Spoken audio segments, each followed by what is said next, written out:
The email came on a Tuesday morning without any prior discussion. It was from my boss, copied to 3 other managers, with the subject line budget discrepancy, urgent. My heart started racing before I even opened it. Inside, there was a brief message stating that there was a significant error in the quarterly budget report I'd submitted, and that this mistake had caused serious problems with upper management's financial projections. I was being asked to explain what happened immediately. I sat at my desk staring at the screen, completely blindsided by the accusation. I'd worked on that budget report for weeks, double-checking every number, every formula. I pulled up my files and started going through everything line by line, desperate to understand. After an hour of searching, I found the discrepancy, but it wasn't my mistake at all.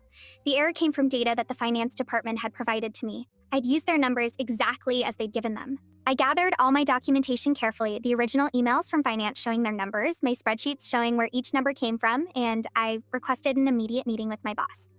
When I walked into her office, she looked irritated, like I was wasting her valuable time. "This is pretty straightforward," she said before I could even sit down properly. "You submitted incorrect numbers. We need to know how this happened and how we can prevent it in the future." "I understand, but I need to show you something important," I said, opening my laptop. I walked her through everything methodically, showing her the emails from the finance department, the data they'd provided, and how I'd used it exactly as given. The error originated with them, not with me at all. She looked at the evidence carefully, and I watched her expression shift from irritation to something else, maybe embarrassment or discomfort.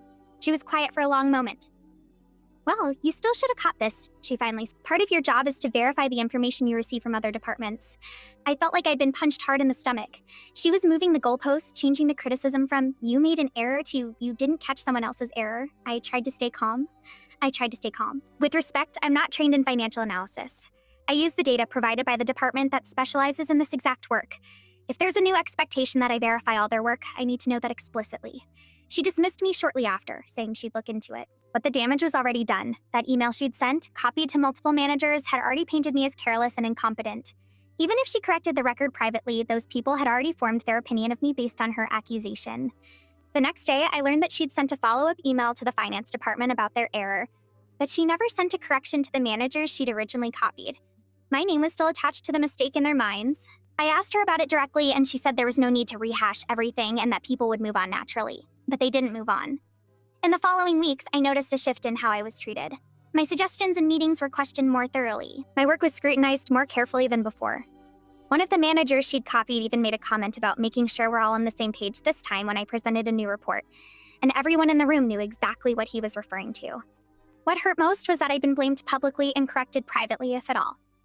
My reputation had taken a hit for someone else's mistake, and my boss hadn't cared enough to set the record straight. She'd protected herself and the finance department while leaving me to deal with all the consequences. I started looking for a new job that same week. 3 months later, I handed